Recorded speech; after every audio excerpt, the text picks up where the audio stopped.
আগে কেন একটু ঘোড়ার পুতান ছেড়ে দাও। হ্যাঁ না যেমন ঘোড়ার দাম ওই তেমন ছেড়ে দিতে হবে। এখানে নিয়ে তুলে রেডি হতে আসবে, ঘোড়ার দামে ঘোড়া ছেড়ে দেবে।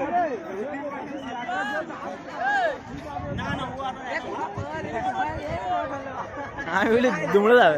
এটা মেলা মধু হিজুড়ে মধু তো তাহলে দেখি